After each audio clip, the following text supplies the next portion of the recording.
Ele é doutor em administração na área de pesquisa de inovação, tecnologia e sustentabilidade.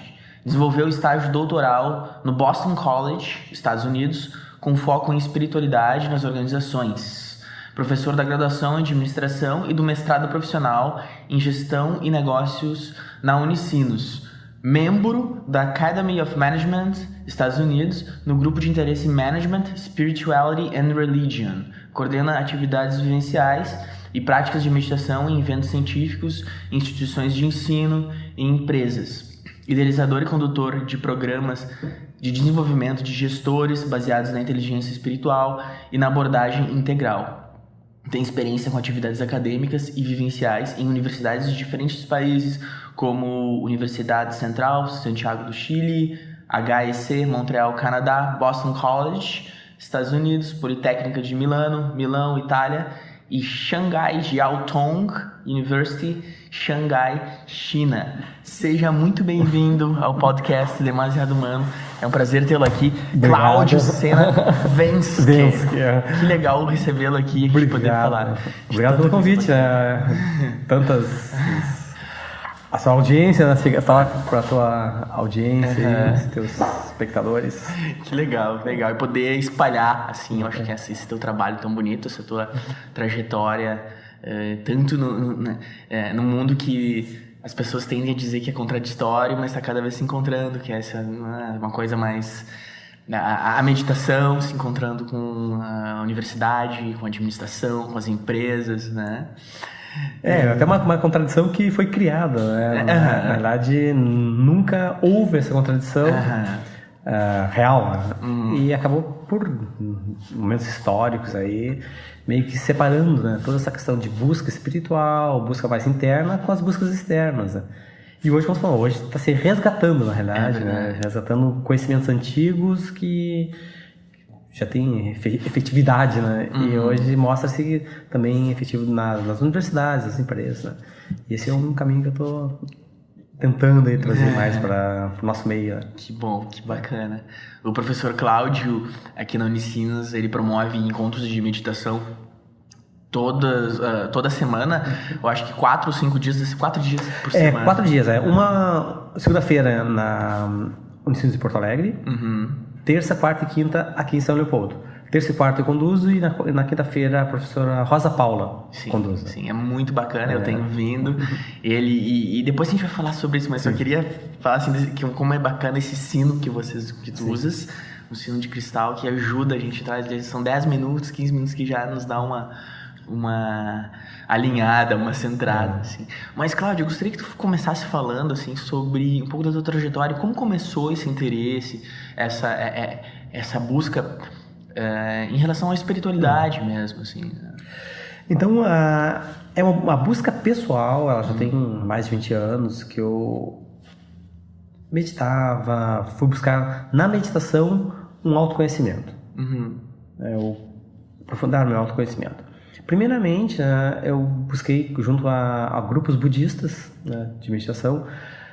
Havia em Porto Alegre um grupo chamado Associação Meditar, que era conduzido pelo Enio Burgos, que é um médico que era de Santa Cruz, que ele já tinha essa prática há bastante tempo e ele resolveu montar grupos para atrair mais pessoas e divulgar mais a prática de meditação ligada ao Zen budismo. Então esse foi o meu primeiro contato mais profundo com a meditação. Eu já conhecia, já tinha lido alguns livros, já praticava mais sozinho mesmo, individual, mas esse foi um contato com a meditação com o grupo. Então sentar, práticas mais de 40 minutos, meditação silenciosa, retiros também. O Enio promovia retiros de finais de semana, de sexta, sábado e domingo. Então nós entrávamos sexta ao final da tarde, passava todo sábado e ficávamos domingo até o meio-dia meditando. E com várias técnicas. A meditação silenciosa, a meditação caminhando, com alimentação, com mantras. E intermediado nas meditações tinha leituras de textos budistas de vários autores, principalmente do Thich Nhat Hanh, que é um monge vietnamita, que atualmente ele mora na França, que o Enio, que também é o editor da revista Bodhigaya, da editora Bodhigaya, ele tem os direitos de tradução para português do Thich Nhat Hanh. Então foi um primeiro contato mais profundo com esse conhecimento budista e com a meditação budista.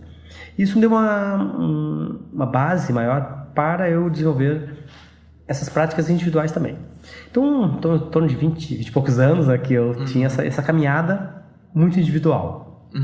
De crescimento individual, claro, fazendo trabalhos em grupos, mas não vinculando a minha prática profissional. Sim. Eu sou professor aqui na universidade já faz 14 anos, desde 2002. Então eu sempre tinha uma trajetória profissional, de busca profissional, vinculada à questão da sustentabilidade socioambiental, Sim. que é a minha formação, principalmente no mestrado, mas nunca trazendo essa busca individual junto com essa busca profissional. Em 2011, eu resolvi retornar para meus estudos para fazer o doutorado na área de administração, focando a questão da sustentabilidade na educação. Então, a sustentabilidade socioambiental dentro da educação do administrador. Sempre com aquela lógica assim, bom, já fazia em torno de quase 15 anos que eu tinha feito, 10 anos que eu tinha feito meu mestrado, mas 15 anos que eu estava envolvido com a questão socioambiental e não via grandes avanços. Então, nessa busca, eu disse, bom, então, como é que a gente pode tentar avançar um pouco mais? Aí foi que surgiu a ideia de trabalhar a educação para a sustentabilidade. E nessa trajetória do doutorado, eu tive a oportunidade de ficar um tempo fora, no Boston College, fazendo o meu sanduíche, parte do estágio doutoral nessa universidade. E lá, a região de Boston ali é uma região muito rica em termos acadêmicos e também em termos de multiplicidade cultural. Sim. No raio de 30 quilômetros, tem 52 instituições de ensino. Nossa. E várias áreas mais técnicas e também áreas mais humanas também. E isso atrai muita gente de muitas partes do mundo. Então, quando eu cheguei lá, meu foco era para trabalhar mais, ampliar a base teórica, tudo. Só que eu tive uma sorte assim, de encontrar uma orientadora lá que tinha uma visão muito mais aberta da educação para a administração. Isso é muito importante, né? O seu orientador também te possibilitar isso e já ter voltado para isso. Né? E o interessante assim é que quando eu estava fazendo a busca, né, para uma universidade, um espaço que eu pudesse desenvolver o meu estágio lá, eu comecei a procurar primeiro professores que tinham um vínculo socioambiental. E a professora Sandra Waddock, ela tinha um trabalho na área de responsabilidade social corporativa bem forte, mas eu não conhecia muito o lado mais da espiritualidade dela. Que era um lado que ela não mostrava muito dentro dos seus escritos. Só que na chegada lá, na primeira reunião com ela, então aquele estilo bem pragmático do americano, né? Sim. A professora Sandra perguntou, o que você quer aqui? O que você está buscando aqui? Daí, bom, eu quero ampliar minha base teórica, quero buscar novos conhecimentos para trabalhar a educação da administração de forma mais ampla. E ela questionou, mas quais são estes novos conhecimentos? Aí eu fui naqueles mais clássicos, conhecimento da psicologia, da sociologia, da antropologia. E aí, naqueles segundos, assim, tu fala, não falo, eu falei, professora Sandra, eu também busco ampliar esses conhecimentos mais voltado à espiritualidade, trazer um pouco a espiritualidade para dentro da formação na educação do administrador. Aí ela perguntou, mas o que é espiritualidade para ti? E como isso aí consegue se conectar à administração? Aí eu falei a minha visão que era a espiritualidade, né, de conexão com algo maior, né, de nossa responsabilidade. E aí ela questionou, e você acha que eu posso te ajudar nisso? Como eu posso te ajudar? Aí eu falei do que ela já tinha escrito até então. E aí ela mostrou um livro, né, que ela estava escrevendo na época, que agora já foi lançado em 2015, que se chama Xamã Intelectual. Oh, que legal. Então, foi agora, então. Sim, foi em janeiro de 2015 e ela editou isso. Eu estava lá em 2013, ela estava escrevendo ainda no livro, né, em 2014 ela enviou para a editora para fazer as revisões todas. E ali ela mostrou, o que eu fiz nesse trabalho? Ela estudou o papel do xamã nas comunidades, como é que o xamã se comporta, né, e o que ele traz para a comunidade, e nós, como acadêmicos na área de gestão, como é que nós podemos aprender com o papel do xamã. Ele identifica 3 papéis principais, né, que é o papel de conector, de produtor de sentido e de healer, que ela chama de Curador. Na minha tese, eu não usei o healer, porque eu precisaria traduzir, explicar o que era. Então, conversando com ela, eu usei o agente de transformação positiva. Então, esse é o papel de healer. Então, nós, acadêmicos, como agente de transformação positiva. Então, isso aí abriu um pouco mais o campo para eu trazer aquele crescimento espiritual que eu estava buscando, individual, para dentro do meu trabalho. Então, a ideia de, eu posso ser um agente de transformação positiva dentro da administração, buscando melhorar o externo e melhorar o interno. Ou posso ser um agente de transformação não só externo, mas também um agente de transformação interna. Ser um healer externo e interno. Então, me curar também e buscar novos caminhos. Então, aí foi que eu comecei a fazer essa junção entre essa trajetória que eu já tinha há mais de 20 anos e essa trajetória trabalhando com sustentabilidade, que em torno de 10 a 15 anos que eu estava desenvolvendo, tentando fundir essas duas, ou realinhar, né? Trazer esses dois elementos. E nessa experiência também que eu tive lá, eu conheci uma outra professora, que é a professora Judy Neal, que é da Universidade do Arkansas, agora ela está aposentada, e ela na época ela lançou um livro chamado Criando Organizações Iluminadas, que também trazia a questão do como trazer o espírito para o trabalho, que ela chamou de 4 portais para se trabalhar o espírito no trabalho. Ou 4 caminhos, né? Chama de gateways, né? Então, que a gente pode traduzir como caminhos, portais, etc. Mas a ideia é de 4 meios de se trabalhar a espiritualidade no trabalho, nas organizações. Então, ela coloca um dos meios é a transformação individual, outro meio é a transformação dos grupos, dos times, outra a transformação de uma organização como um todo, e um 4º caminho que é a nossa conexão como organização com as mudanças globais. O importante é que ela coloque que não necessariamente eu preciso trabalhar os 4, ou começar por um primeiro, primeiro para o individual até chegar à conexão. Não, eu posso, a partir da identificação que eu tenho que me conectar a algo maior, eu trabalho internamente. Ou a partir do momento que eu mexo na organização, eu mexo nos grupos, mexo no indivíduo. Ou mexer no indivíduo e nos grupos. Então ela coloca que são 4 caminhos interligados. Então isso também me deu uma base maior para eu começar a desenvolver o meu trabalho dentro da minha tese e depois mais em seguida dentro das organizações. E dentro desse caminho também, né, então tudo foi peças que foram se encaixando. Eu estava na região de Boston, que é onde fica a Universidade de Massachusetts, a UMass, onde o John Kabat-Zinn implementou o Mindfulness, ou criou o Mindfulness lá no final dos anos 70. Em 79 ele foi para fazer um retiro na Ásia, ficou lá, fez várias práticas de meditação e deu um despertar. Então, eu posso trabalhar isto dentro da faculdade de medicina, dentro da escola de medicina da UMass. E aí ele começou a desenvolveu essa metodologia, né, para trabalhar a meditação. Então, em contato com esses pesquisadores de lá e outros grupos de meditação, que aí eu retomei na meditação em grupo, então fazia meditação em torno de 3 a 4 vezes por semana em grupos, em diferentes grupos lá. Então, foi me dando uma base e uma...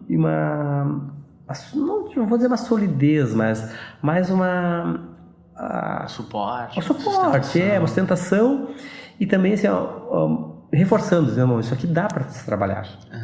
Eu fui me sentindo mais empoderado para trabalhar aquilo dentro da minha área, né? Por quê? Porque a professora Sandra já trabalhava, a professora Judy também já tinha uma visão de se trabalhar essas questões. Então eu voltei, em 2014, voltei para cá e trouxe, né, esse sino que você falou, né, sino de cristal, trouxe embaixo do braço e resolvi mostrar para uma colega nossa, a Rosa Paula, olha só o que eu trouxe.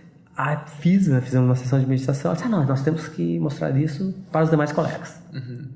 Bom, mas foi, então convidamos alguns na beira do laguinho, aqui na Unicino, sentamos lá, né, era verão ainda, né?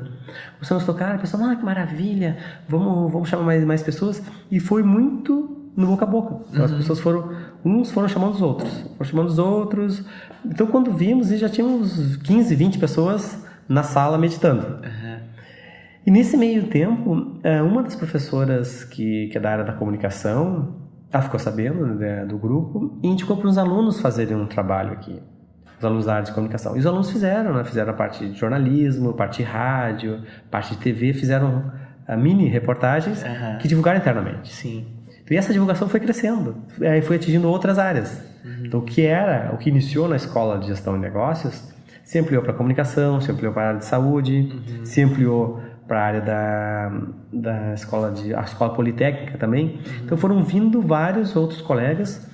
E o mais legal é que quando criamos esse espaço, na verdade, quando esse espaço emergiu, né, que não foi uma coisa que nós planejamos, vamos criar o espaço. Não, ele foi emergindo, ele foi atraindo outras pessoas que já tinham uma caminhada, que já têm uma caminhada, como você mesmo, que tem uma caminhada na meditação, e não se tinha um espaço propício para isso. Então, eu acredito que a grande contribuição deste grupo é de unir pessoas que já têm uma trajetória. Então, como, por exemplo, o professor Divanildo, que hoje conduz práticas de yoga aqui também, já tem uma longa trajetória na meditação, na yoga mesmo, e a gente consegue compartilhar isso. Então, hoje aqui é um espaço de compartilhamento de experiências de meditação e yoga também, como eu falei antes, e que se você conhece uma técnica de meditação ou de respiração, pode compartilhar com os demais colegas, né? Então, hoje não tem uma única pessoa que conduz o grupo.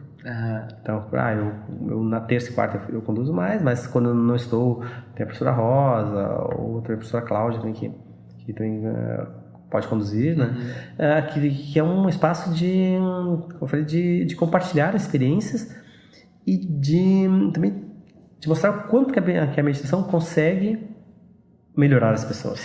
Sim. Então a trajetória foi num crescer assim, com uma base já mais antiga, com uma experiência lá fora. Confirmou, parece. Claro, confirmou e me deu mais segurança, foi mais força mesmo para trazer isso aqui para cá, e principalmente o apoio das pessoas aqui dentro do grupo, que isso aí que ampliou. E a partir dessa experiência na universidade, ela começou também a ser levada para fora, né? Porque aqui também é um espaço de experimentação, né, o meio acadêmico. Então, muitos dos que vêm hoje meditar têm experiência, mas tem outros que não têm, que é a primeira vez que medita. Então, nós fazemos práticas mais curtas, em torno de 10, 15 minutos, até para atrair essas pessoas, né? E é um drops. Olha só, a meditação é isso. Gostou? Então tem tais técnicas, tem técnicas mais aprofundadas que a gente pode ir conversando ao longo das semanas. Mas em nenhum momento assim, é uma coisa assim, não, aqui a gente vai esgotar o assunto. Não, a gente vai esgotar somente... Não, é um espaço para as pessoas experienciar. E eu tenho desenvolvido dentro das organizações uma metodologia que eu comecei a usar aqui, que é de dividir o tempo de meditação em pequenos tempos, tempos menores. Então, em torno de 7 minutos de manhã, 7 à tarde, 7 à noite, para ir experimentando e as pessoas irem mudando o seu padrão mental. Então, como tu sabes, a meditação ela é treino, né? Então, é treino, é um exercício do cérebro, né? Então, eu também tenho estudado isso, tenho praticado já há um bom tempo. Como é difícil a gente ter essa disciplina. E agora, né, tu falaste assim, como a gente busca várias maneiras de conseguir lidar com isso. Nós ocidentais, muito ligados para fora, então meditar um pouco menos, em diferentes tempos. Eu lembrei do próprio Osho, né, que é o primeiro contato que eu tive com meditação foi com o Osho, que ele criou, né, não sei se ele criou, mas ele tem esse termo das meditações ativas, né, que são meditações em que a gente se movimenta, respira, e faz todo às vezes até um exercício corporal e de respiração para depois conseguir acalmar, né? Ele diz que ele criou isso para o ocidental, que tem essa dificuldade, a gente tem muito essa dificuldade de parar, né? E muitas vezes tem que ter uma catarse, né? Antes tem que ter, exatamente, ele tem uma meditação que é bem catártica. E essa questão, por exemplo, das meditações ativas, como você falou, tem pessoas que são as preferidas, né? Caminhando, comendo. Sim. Então, o importante é isso, que aqui as pessoas experimentam as várias técnicas. Sim. E aí escolhe aquela que mais se adapta, que tem mais resultados. Então, dentro desse programa que eu tenho levado para as organizações, eu também faço uma experimentação de várias técnicas e tem um diáriozinho que as pessoas vão relatando o que sentiram em cada Isso é muito importante, começar a se investigar, né? Quais são os efeitos que isso está me trazendo, para não ficar algo solto. E ter até depois passa 3, 4 semanas. Mas por que eu gostei daquela meditação? Eu gostei por quê? Porque me focou mais, ou porque eu tive vários insights a partir daquela técnica. Então, a gente tem esse registro, né? Então, a partir desse registro, que eu me baseio no livro do Marcelo De Marzo, que é um médico da Escola Paulista de Medicina, que ele também trabalha Mindfulness na Escola Paulista de Medicina, e ele tem no seu livro, que é um livro que ele lançou agora também no ano passado, 2015, chama Mindfulness, ele tem um diáriozinho, né, que ele coloca ali para tempo que meditou, qual técnica que usou, quais os sentimentos, as emoções que foram despertas ali, para ter esse registro mesmo, né? Esse registro. E depois tem depois ao final das semanas lá, tu resgatar isso aí e criar um plano de meditação individual para cada pessoa, né? Com as técnicas mais colocadas. Mas o que acontece? Hoje a gente tem 2 pontos. Um é a meditação, ela começa a entrar na moda, e aí começa a aparecer na Isto É, por exemplo. Né? Sim, são ciclos, né? Os próprios Estados Unidos, o Mindfulness virou capas da Time. Então, por um lado é bom, porque divulga, e por outro lado fica muito a meditação fast food. Assim, ou senão aquela coisa, não, que a meditação resolve o problema de tudo. E isso é muito importante quando uma organização me chama para dar uma conversada sobre meditação, sobre mindfulness, ter esse diagnóstico da organização, porque nem todas as organizações elas estão prontas para começar um trabalho ou uma atividade, né, ligada ao mindfulness. Porque e algumas acham que, primeiro, eu vou colocar aqui, todos os funcionários vão fazer. Não, tem que ser uma coisa voluntária. É complicado, né? Primeira questão. Essa obrigação já quebra totalmente o propósito. E outra é achar que é algo de curto prazo, que vai resolver em curto prazo e vai resolver todos os problemas. Não, tem outras questões de base que a organização tem, que muitas vezes precisam ser trabalhadas para que se entre, né, num estágio, né, mais aprofundado. Claro, ela traz vários resultados positivos, mas, como tudo, né, tem que ter o tempo e tem que ter a base. É um aspecto, e não adianta os comportamentos continuarem os mesmos de certos... E vamos fazer uma meditação e vai funcionar tudo. Mas é muito interessante se observar, né? Esse processo de se observar. E eu me senti muito bem quando a gente faz a meditação com o sino. Essa frequência do sino de cristal. Eu gostaria que você falasse um pouco sobre isso. Tem explicações nessas frequências? Sim. Como é que... Esse foi um instrumento que eu já conhecia também há mais tempo, em torno de 15 anos, com um músico que chama Daniel Nancay. Ele é um músico argentino, que ele está radicado aqui no Brasil já há uns 20 anos.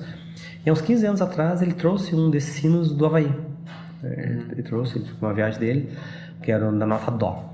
E quando ele tocou aquele sino, me gerou uma ressonância, assim, dizer, eu preciso adquirir um sino desse, né? E até alguns chamam de sino, chamam de tigela de cristal, né? Até pelo nome que é Crystal Singing Ball, né? Porque não parece um sino mesmo, né? Mas claro, porque o sino seria aquela coisa virada, né? Mas outras pessoas chamam de sino de cristal, e eu prefiro usar o nome sino do que tigela, que eu acho que é mais sonoro, né? Tigela fica... Por isso chamam tigelas cantantes, né? De cristal. Que seria a tradução, se a gente fizer a tradução literal, né, do nome. E então, nessa experiência, quando eu estava lá nos Estados Unidos, eu consegui comprar lá, mais barato que aqui, né? E usar lá. E começar a ter contato também com outras pessoas que usavam esse instrumento. Então, basicamente, ele é um formato de uma tigela, né? Que tem várias notas. Eu tenho 3 notas, tenho a Dó, a Fá e a Si. Que ele emite essa nota, e como é cristal de quartzo, ele sustenta essa nota durante mais tempo. Então ele tem uma pureza na nota, então uma nota mais pura, consegue sustentar há mais tempo, e a amplitude dele também é bem maior do que a amplitude dos sinos de metal. Sim. Então, como tem a questão física da vibração, essa vibração ela atinge o nosso corpo e faz as nossas células vibrarem também nessa mesma frequência.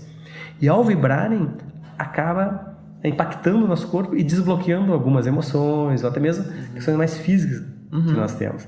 Então é como se o som nos envolvesse e nos penetrasse. Na verdade não é como, ele realmente faz isso. Fisicamente. Né? Fisicamente quando ele entra no nosso corpo e faz as nossas células entrarem em ressonância. Então tu tem o princípio da ressonância, né, que é o princípio físico, que ocorre com esse. Então há aqueles momentos que a gente está meio tenso ou meio preocupado, ele causa, né, às vezes causa algum desconforto, porque ele começa a mexer em partes estagnadas nossas. Mas ao longo do uso, né, ele vai dissolvendo esses padrões. E tem também a questão de auxiliar nós entrarmos na frequência de meditação, ou no estado meditativo mais fácil. Como eu já tenho usado há bastante tempo e tenho também conversado com pessoas que já têm usado há mais tempo do que eu, o relato é que 10 minutos utilizando com o som do sino, ele equivale a 20 minutos, meia hora numa prática silenciosa. Porque ele ajuda, ele vai nos auxiliando a entrar nessa frequência meditativa. Então ele vai fisicamente, ele vai nos conduzindo, né, a esse foco, a esse centramento. Então ele amplifica a meditação e ele reduz o tempo necessário para que a gente consiga entrar nesse estado de meditação, que é baixar a nossa frequência para ficar entre 8 e 12 Hz nas nossas frequências cerebrais, que é a frequência dita como frequência cerebral, que é o mais fácil de nós entrarmos ou de nós entrarmos no estado meditativo. São as ondas alfa do cérebro. Então é isso. Então hoje eu tenho usado bastante, né, com fins terapêuticos, né, para auxiliar as pessoas que nunca meditaram. Quando tem contato com esses sinos de cristal, eles conseguem entrar mais facilmente no estado. Sim, otimiza, né, o tempo, então facilita até a aceitação das pessoas, né, em vez de demorar meia hora para conseguir entrar num estado. Eu senti isso mesmo, eu sinto que ele facilita e aumenta, diminui o tempo para a gente entrar nessa frequência meditativa, eu diria, né? Que bacana, que bacana. E o legal é que cada pessoa tem uma sensação diferente. Então, se nós tivermos 20 pessoas numa sala, tocaram no sino, perguntaram para cada um vai ter uma sensação diferente. E a mesma pessoa, em momentos diferentes, terá sensações diferentes também. Sim. Então, não é uma sensação única, né? E também, porque ele pega muito o estado que a gente está, né? Questão física, né? A gente está mais relaxado, e muito mais questões emocionais, preocupações que a gente tem, dúvidas. Então, ele atua. A nota Fá, ela atua mais no centro do corpo, né? Então ela procura como se fosse um abraço, né? A nota Dó, ela dá mais uma base, como se nos assentasse, e a nota Si, ela estimula mais o topo da cabeça, estimula mais a pineal, a hipófise, então nos gera mais insights também. Então é uma nota mais aguda, é uma nota que às vezes as pessoas sentem um pouco mais de irritação até, né, porque é um som mais forte, né? Mas com o tempo ela vai nos ajustando, vai nos sintonizando. É como se fosse uma onda de rádio, né, que a gente consegue captar, aí ela consegue gerar algum resultado em nós, né? Então é isso. Então hoje eu tenho me dedicado a práticas aqui na universidade, também dentro das empresas, buscando esse autodesenvolvimento e o autoconhecimento. Por meio da meditação, as pessoas se conectarem mais ao seu interior, se perceberem mais, desde a percepção física, que é um elemento bem forte na questão da meditação, até mesmo, né, as questões mais emocionais, emoções que muitas vezes ela vem guardando. Então, dentro das organizações, às vezes, por isso que eu falei que antes tem organizações que não estão preparadas, né? Sim. Porque isso mexe muito com os funcionários. Os funcionários começam até a se questionar, né, por que estão ali.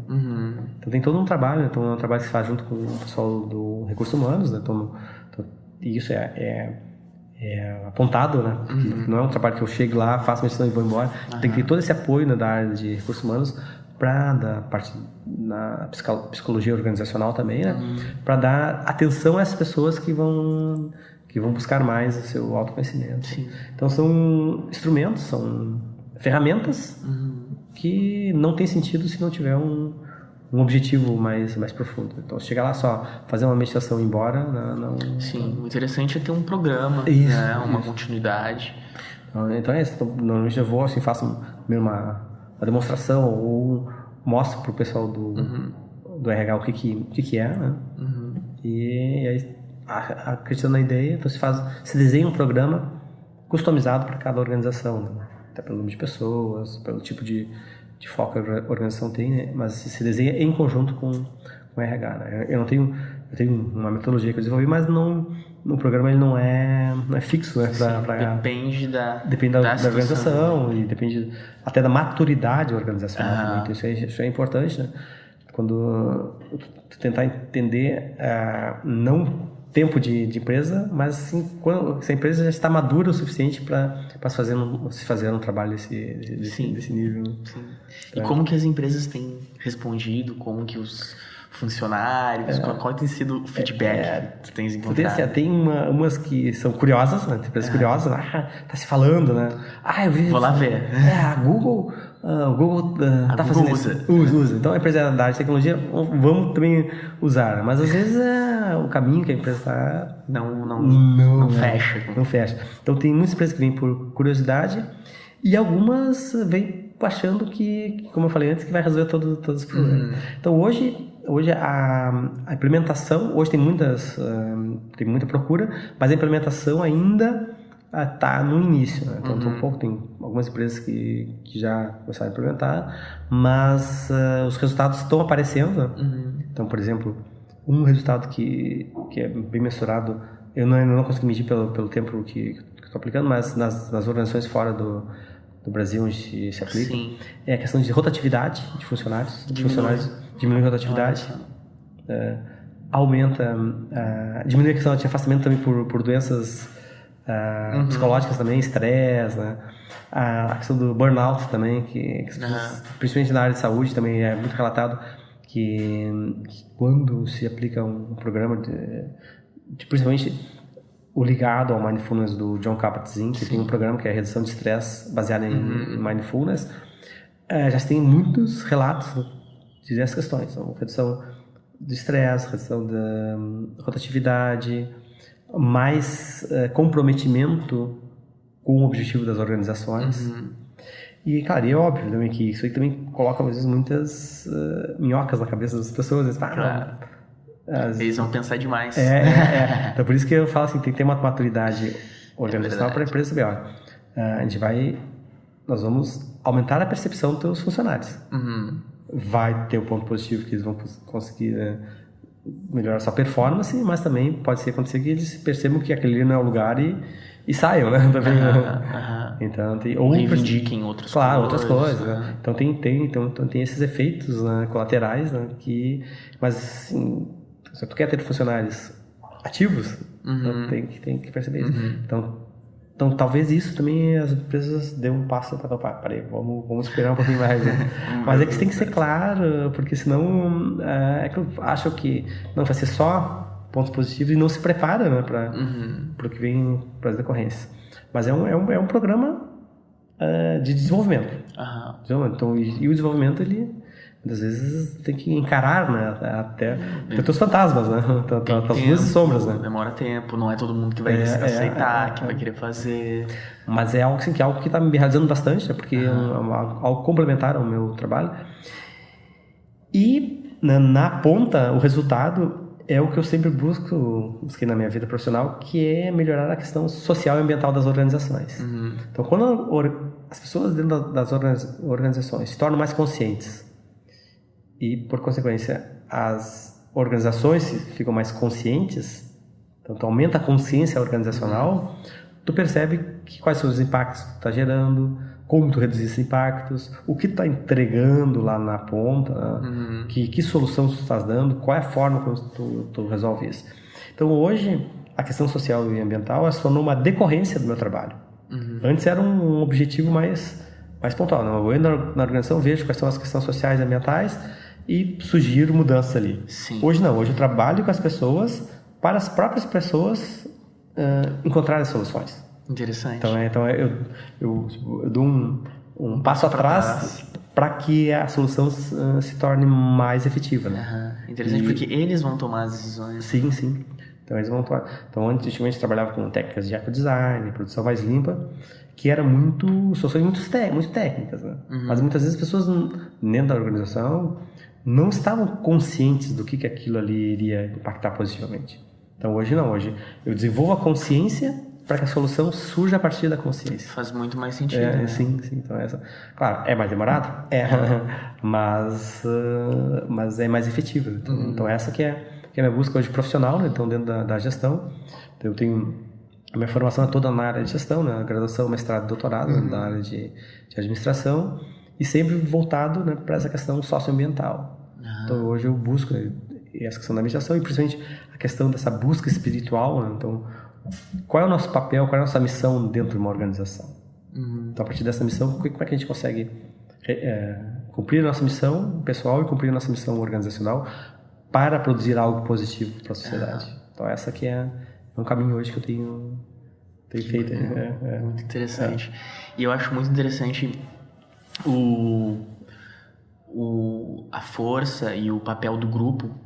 Né? É quando uma coisa é a gente está fazendo o trabalho sozinho, individualmente, e quando, falando em organizações, um grupo, a energia é diferente, o comportamento final do grupo se dá de uma forma diferente. Eu acho muito interessante a força que o grupo tem sobre o indivíduo, né? Existem vários experimentos aí na psicologia que mostram isso, né? Que o grupo, assim, eu não sei se tem a ver, mas alguns estudos indicam que o grupo ele não vai tomar uma decisão, digamos que sejam 50 pessoas, vai tomar uma decisão média, ele vai tomar sempre a decisão mais extrema, porque as pessoas não, elas colocam no grupo a responsabilidade, né? O mais extremo, o mais forte vai ser o eleito ali, e não vai ser a decisão mais, como é que eu vou dizer, mais razoável. Então, esse papel que o grupo tem, né, como nos afeta. E quando a gente lida com a organização, não tem como fugir disso, né? A gente nota claramente sim, essa força do grupo aqui nas nossas práticas de meditação. Sim. Então, porque um apoia o outro. Às vezes a dúvida de um ou aquela ânsia que um tem é a mesma do outro. Pai, eu não estou sozinho nessa caminhada. A prática. Então a prática em grupo trabalha isso. E no desenvolvimento, então por isso que a Judy e eu coloco um dos portais nesse desenvolvimento do grupo. Então tem que trabalhar as pessoas individualmente? Tem, mas tem que trabalhar muitas pessoas em grupo. Em relação. Então as relações elas vão fortalecer o individual. Então numa relação no grupo eu vou sair mais forte individualmente. E a empresa vai sair mais forte também. Então se nós olharmos o grupo, né, como o meio, né, entre o individual e o organizacional, né, então ele vai respingar nas duas pontas. Dos dois lados. Ele vai melhorar as pessoas e vai melhorar a organização como um todo. Né? Trabalhando nessas relações. Claro que muitas vezes surgem desavenças, né? Claro. Mas se o grupo é maduro, ele vai conseguir sobrepor isso, e como vai ser muito mais forte do que antes. E é bem essa questão que tu falou assim, é uma energia diferente, né? E se nós olharmos fisicamente, né? Então quando tem duas ondas, né, que elas estão na mesma frequência e as sobrepõem, elas duplicam, se for na mesma amplitude, elas duplicam sua amplitude, né? Então tem uma onda, né? Aí vem uma outra onda nessa mesma frequência, ela vai somar as ondas. Agora, se eu tenho uma frequência contrária, uma vai diminuir, uma vai abafar a outra. Então essa questão de tu trabalhar isso no grupo e tu elevar esses pensamentos e esses objetivos do grupo como todo, e todo mundo trabalhar numa frequência única, então, nessa ideia de todo mundo dentro de um objetivo, vai acabando uma sobrepondo a outra, somando a outra, e a amplitude vai ser maior, e uma amplitude maior a gente consegue atingir mais, né, dentro da organização. Agora, se tem dentro do grupo pessoas que estão cada um puxando para um lado, né? Não é divergência. Acho que a divergência faz parte, mas dentro das divergências, a unidade de objetivo.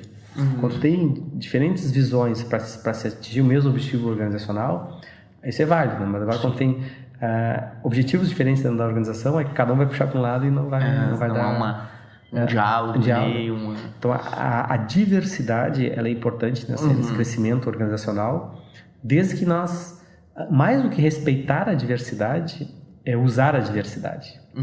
Então, pessoas que pensam diferente têm que ser colocadas em conjunto para que uma alimente a outra. Até mesmo questionamentos, né? Muitas vezes, aquilo que tu acredita que tá certo, mas tu não viu um outro ponto de vista. Então, outra pessoa que pensa diferente traz um ponto de vista.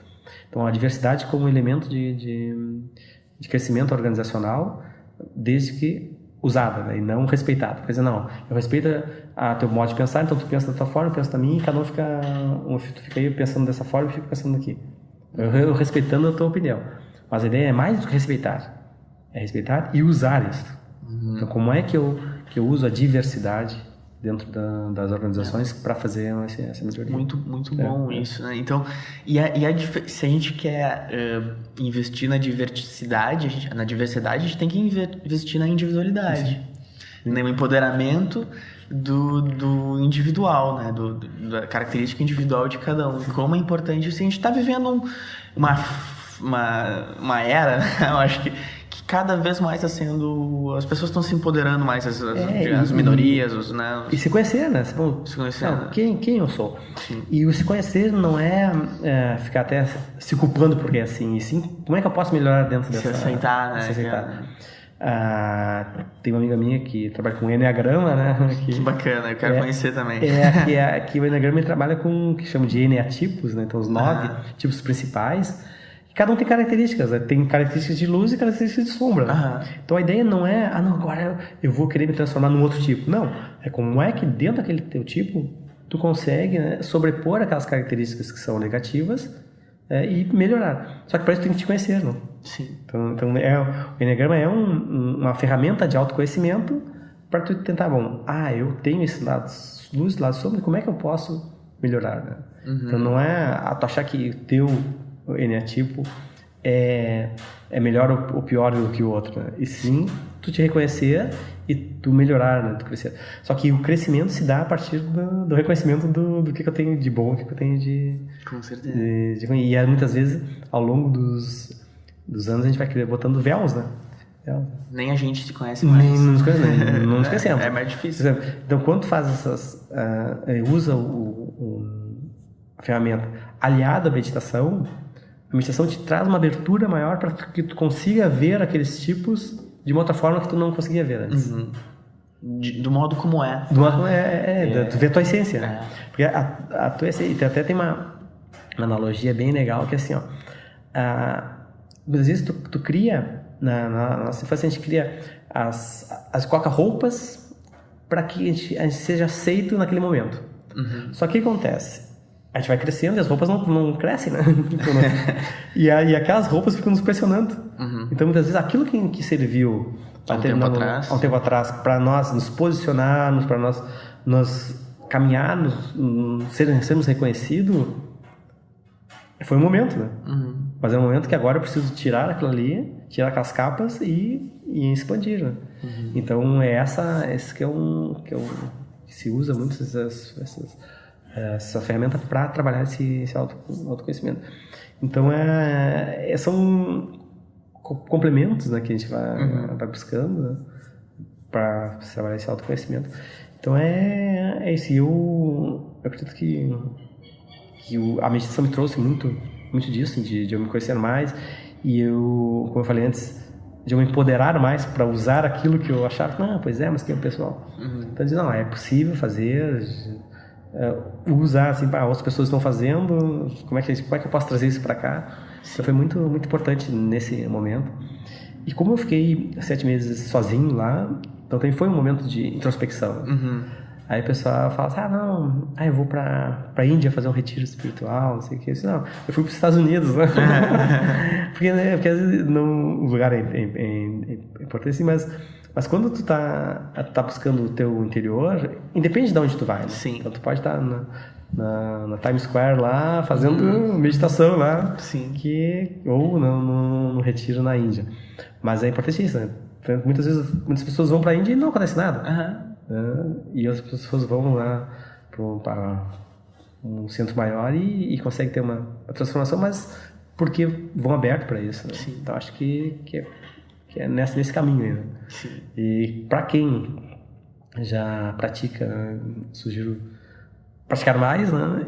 E para quem nunca praticou, pelo menos inicie, né? Inicie com 5, 10 ou 1 minuto por dia, mas inicie, né? Porque meditação é como andar de bicicleta, é como nadar, né? Então tem que ter essa prática aí. Que bacana, muito legal. Esse pressuposto que a gente falou, assim, da mindfulness, que a gente tem que falar da aceitação, de conseguir se aceitar, é muito forte, né? De conseguir aceitar como é, se observar e não já entrar naquela frequência de julgamento, né? Mas... Cláudio, eu gostaria de falar um pouco sobre essa questão exatamente de frequências que tu tens falado, de ondas, assim. Eu vejo que até a própria física quântica fala muito disso, né, do pensamento, leva uma frequência como se nós fôssemos umas antenas de rádio e dependendo da nossa vibração, assim. Não sei como é que você enxerga isso. Essa analogia da antena é bem legal, porque o que acontece? Nós estamos aqui, tem várias rádios, né? Se nós formos olhar, rádios que estão emitindo os sinais. Como é que eu consigo sintonizar numa rádio? Eu vou mexer no seletor lá até achar aquela rádio que eu quero. Todas as outras rádios estão aqui, só que eu não estou captando. E elas estão passando. Aí no nosso cérebro funciona mais ou menos a mesma coisa. A gente emite ondas, né? Para as nossas ondas cerebrais, e nós recebemos também. Então, em determinado momento, nós estamos sintonizados para receber algumas frequências, e em outro momento, sintonizados para receber outras frequências. Então, por que às vezes a gente tem um insight, né? Por quê? Porque é uma onda, é uma informação que estava circulando, só que a gente não estava sintonizado ali. Muitas vezes a gente está tentando resolver um problema e não consegue resolver, sai para dar uma caminhada, ou vai nadar, ou vai andar de bicicleta e vem o insight. Então o que é isso? É aquela mudança no nosso seletor que a gente conseguiu ajustar. E hoje a física quântica ela fala muito da questão das diferentes realidades, ou diferentes níveis de realidades que estão ocorrendo em paralelo. Então são, na verdade, níveis de informação que estão ocorrendo ao mesmo tempo. Então, são as que chamamos de as múltiplas possibilidades, né? que ocorram. Quando a gente se conecta a uma dessas possibilidades, a gente traz para o real. Então, que é aí que se transforma no pensamento, se transforma numa ação. Mas não quer dizer que as outras não existem. O que a gente consegue melhorar com a meditação é melhorar essa nossa capacidade de sintonia. Capacidade de poder escolher a sintonia. Exatamente. De ficar mais claro, né, onde é que a gente está. E fisicamente, o nosso cérebro, né, a gente tem nossas ondas cerebrais, elas variam assim, no dia a dia, quando a gente está conversando, de 12 a 30 Hz, ciclos por segundo. Nessa frequência, a gente tem muito ruído. Muito ruído. Então, tem muitas ondas ou muitas informações chegando e faz com que a nossa frequência aumente, né, para a gente conseguir dar cabo de todas as informações. Quando a gente entra numa prática de meditação, a gente baixa essa frequência cerebral, de 8 a 12. Então a gente limpa um pouco, a gente diminui essa frequência, mas a gente está ainda ativo. A gente está consciente. Então, aí, abaixo de 8 a gente começa a entrar no estado de sono, né? E que também tem sonhos, tudo, que tem vários estudos sobre os sonhos, que surgem informações ali, mas muitas vezes as informações elas não são registradas. Sim. E no 8 a 12 ali, a gente consegue relaxar o nosso cérebro, consegue ter o insight e consegue registrar. Sim. Então, essa que é a grande vantagem das práticas meditativas. A gente fica mais sensível, então é aquela coisa, uma sintonia mais fina. Né? E a gente consegue captar informações que estavam a todo momento circulando na nossa volta e a gente não conseguia. Né? Então, que é essas ondas, né, que chamamos as ondas alfa, né, do nosso cérebro. Né? Então, que varia de 8 a 2. Então, antigamente falava muito, o cara entrou em alfa, né? Tem uma... interessante. Tem outra frequência. Outra frequência. Então, a gente entra em outra frequência. Mas ainda é uma frequência que a gente está consciente, só que tirando os véus. Tirando aquela sujeira, limpando o nosso céu, tirando as nuvens. Conseguindo enxergar de uma maneira mais... Exatamente. Mais clara. Mais clara, uma mesma situação. Então, não é que a situação mude, melhore ou piore, é que nós mudamos a forma de ver a situação. Às vezes a gente consiga ver ângulos, perspectivas daquela situação que a gente não conseguia ver na turbulência. Então, a gente sai da turbulência e começa a limpar. E não é um não pensar, é um pensar mais qualificado, né? É uma atenção mais plena, mais total, mais completa. Eu linko a isso a um... até vocês falaram no outro encontro, eu tinha ouvido falar, né? Um monge falou, não sei se foi o Dalai Lama, que se você não consegue meditar meia hora, se você não tem tempo para meditar meia hora, medite 1 hora. 1 hora que você terá mais tempo. Então, e juntar... E como realmente... Porque quando a gente consegue ter uma atenção mais plena, estar mais presente... As coisas acontecem, a gente consegue fazer as coisas de uma maneira mais rápida, se não apressada, mas mais rápida. E no último conto tu falaste sobre essa visão, a questão do tempo. Gostaria que você falasse sobre isso. Até linkando com a mitologia. Sim. É que a gente tem uma ligação com o tempo no Ocidente, que é o tempo cronológico. Então, a gente faz cronograma, tem um cronômetro, né? Bom, mas o que é esse tempo, né? Esse é um dos tempos que os gregos usavam. E na mitologia, então, a mitologia ela serve para a gente entender muito da nossa realidade, o que a gente... até as palavras mesmo. Então, na mitologia grega, Cronos foi um deus que ele castrou o pai, amando da mãe, para que não tivesse mais irmãos. Então, como punição, foi dito que um filho que nascesse do Cronos tomaria o poder. Então, o que o Cronos fazia? A cada filho que ele nascia, ele devorava. Sim. Então, Cronos como devorador. Então, aí começa a primeira analogia que a gente tem com o tempo cronológico. O tempo está sempre nos comendo. Então, não tem tempo para fazer isso, não tem tempo para nada. Por quê? Porque a gente foca muito nesse tempo cronológico. Horas, minutos, segundos, dias. Já passou um semestre, já estamos agora já terminando o semestre. Então, esse Cronos. Cronos, ele continuou nessa onda aí até nascer Zeus. Que é filho de Cronos com Reia. Quando nasceu Zeus, a Reia já estava cansada desse negócio de ter filho e o Cronos matava. Aí pegou, enrolou uma pedra e deu pro Cronos, como se fosse o Zeus que tinha nascido, e o Cronos engoliu aquela pedra achando que era Zeus, e ela escondeu o Zeus numa caverna. Zeus cresceu.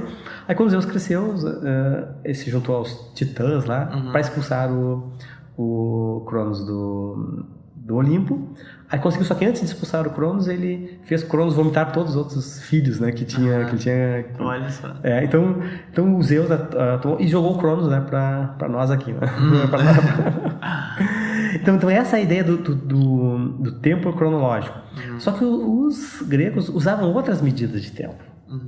Um tempo que os gregos usavam, achavam o tempo de Kairos, que não é o tempo cronológico, mas é um tempo que as coisas acontecem. É o ciclo natural da vida. Então, por exemplo, nós temos uma planta que cresce, uma fruta que amadurece, uma massa de pão que vai fermentar ali. Ela vai fermentar não num tempo cronológico. Eu até posso medir o tempo de fermentação.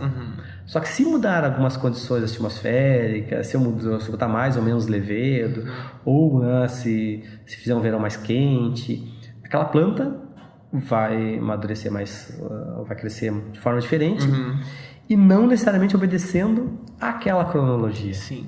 Então, que é o chamado tempo da realização. E muitas vezes a gente esquece desse tempo da realização. Até mesmo no meditar. A gente quer, não, vou meditar 5 minutos. E quero que as coisas aconteçam em 5 minutos. Ou vou meditar em 20 minutos. Quero que as coisas aconteçam em 20 minutos.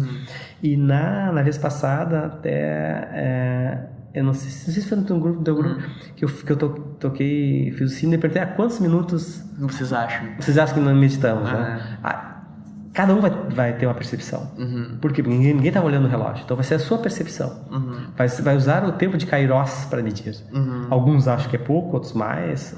Por quê? Porque a transformação que a meditação promove em nós, ela está mais ligada ao tempo de Kairos do que ao tempo de Cronos. Claro que eu falar, vamos meditar 5 minutos, vamos meditar 10 minutos, mas são experimentos, né, que tu faz. Então tu coloca ali, muitas vezes tu nem precisa nem colocar um cronômetro.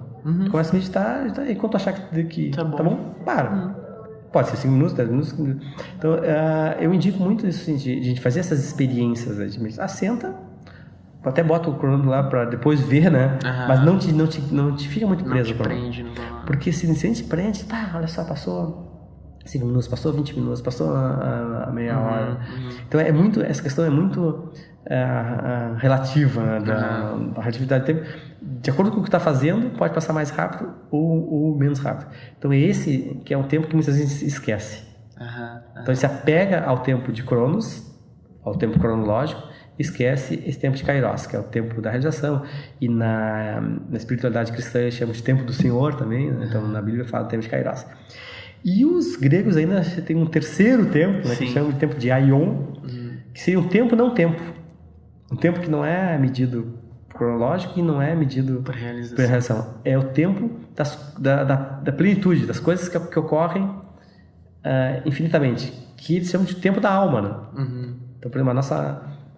dentro da ideia de algumas tradições espirituais, nossa alma não teria um tempo. Ela seria infinita. Então ela vai passando por vários kairos, né? Vai passando por vários cronos, mas ela não tem um início e fim. Então é a infinitude do tempo. Então quando às vezes a gente fala assim, eu não tenho tempo para meditar, a gente está olhando lá o cronos. Aí eu não tenho tempo dentro do meu cronograma para abrir um tempo para meditação. Só que a gente pode, dentro do nosso cronos lá, a gente pode fazer uma meditação comendo, caminhando.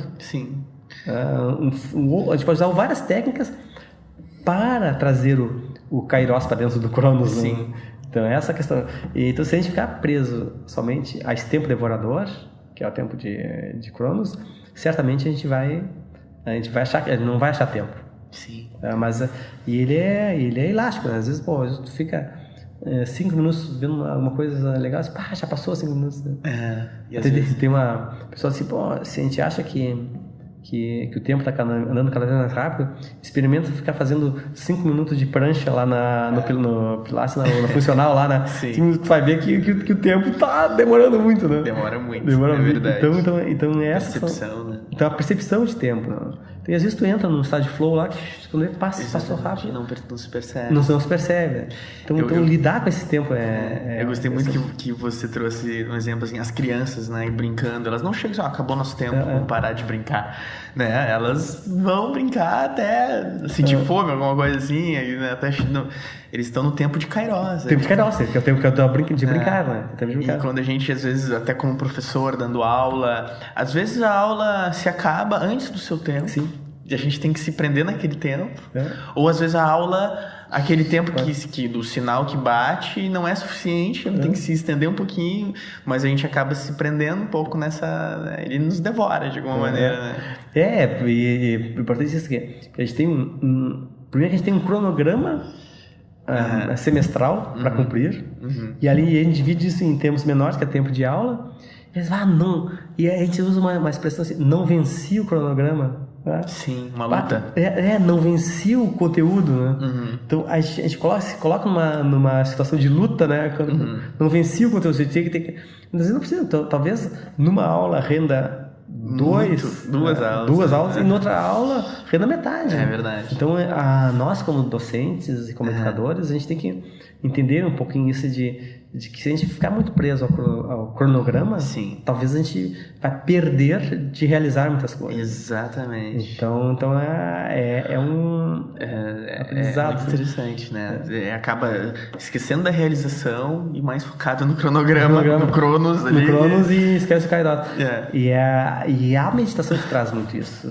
Te traz essa percepção desse tempo que tu fica ali, né, sentado. Às vezes, vou ficar até ter um sinal corpóreo, assim, comecei a ficar corpo reclamando. Né? Então, sim. Então, usar outros sinais que não o sinal do relógio.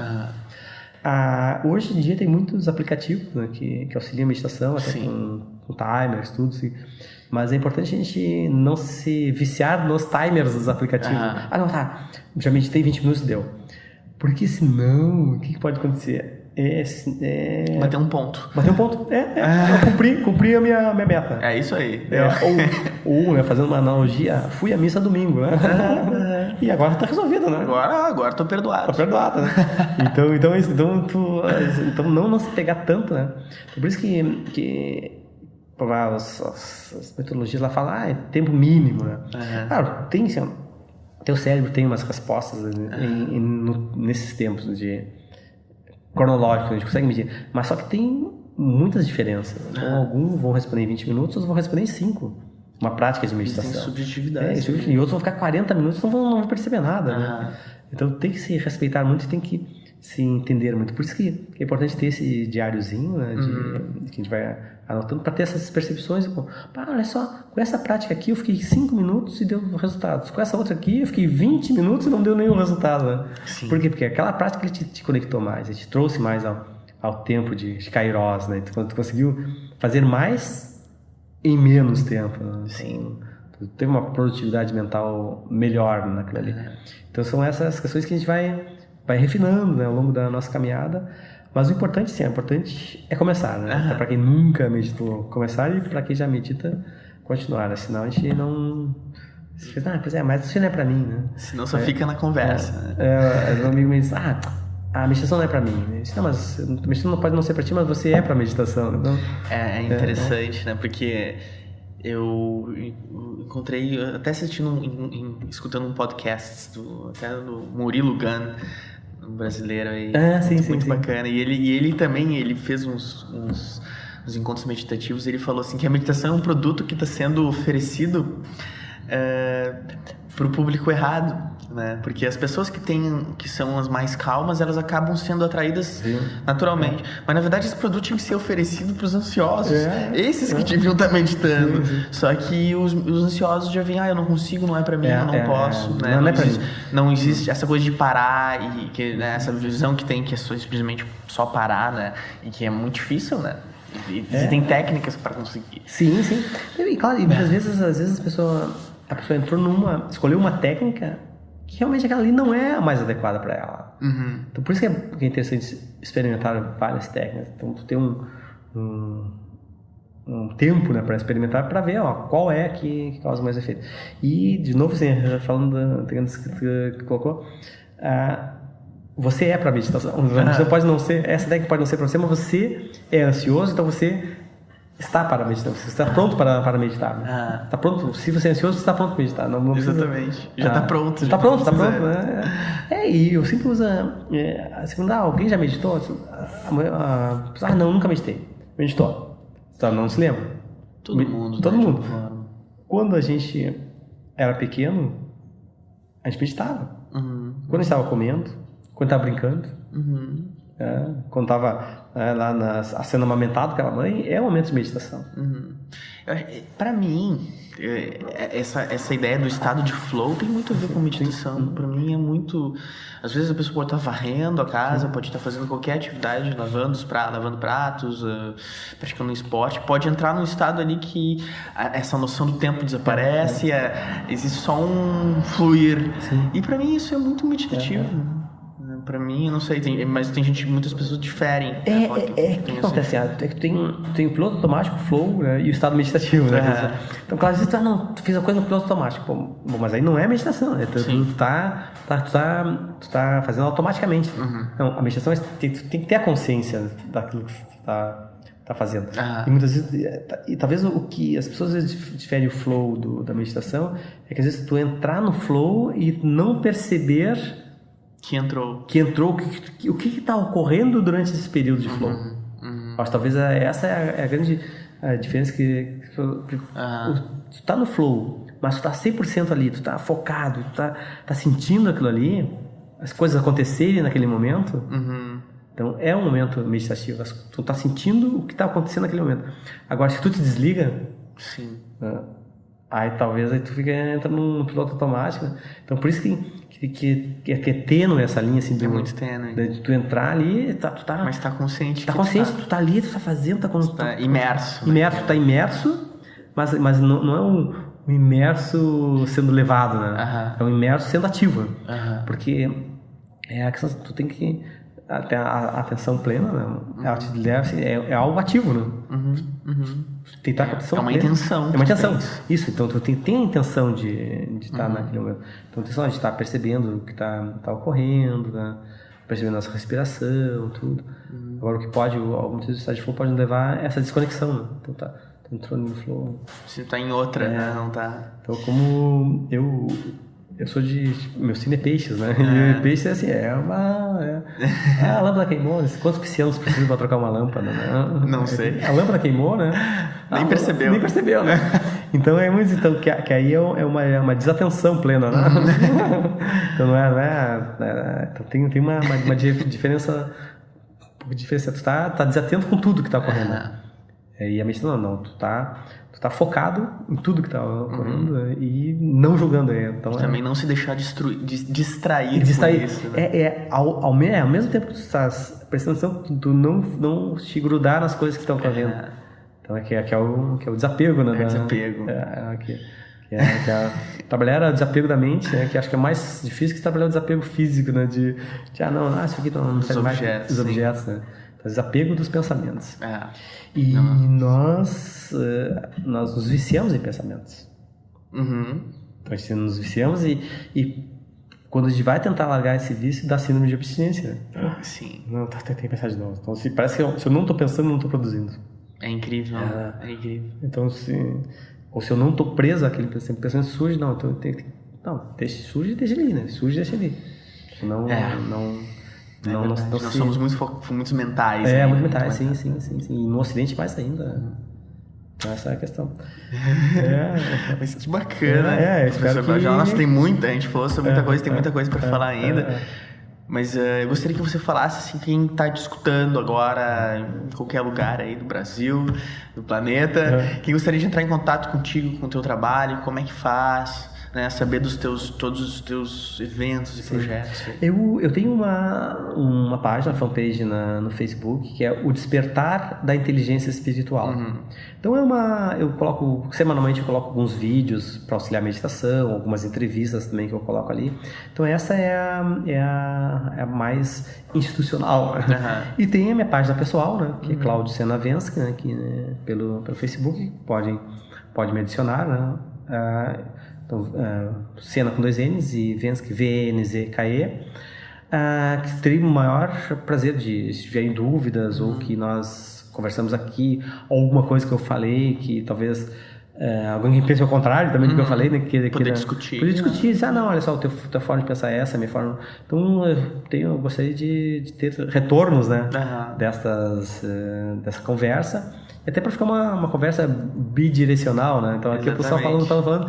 Então as pessoas que estão me escutando, né? Se puderem entrar em contato, ou mesmo por meio do Demasiado Humano, né? De colocar uma questão ali, depois tu me passa, mas se quiser me adicionar se quiserem curtir a página e me adicionar no Facebook, não tem problema nenhum, me adicione que a gente pode trocar essas informações, porque eu tenho cada vez mais procurado me aprofundar nas práticas de meditação, e como é algo muito amplo, tem várias linhas, várias escolas, quanto mais pessoas eu encontrar que tenham essas práticas, mais eu cresço também, né? Então, para poder ter esse compartilhamento.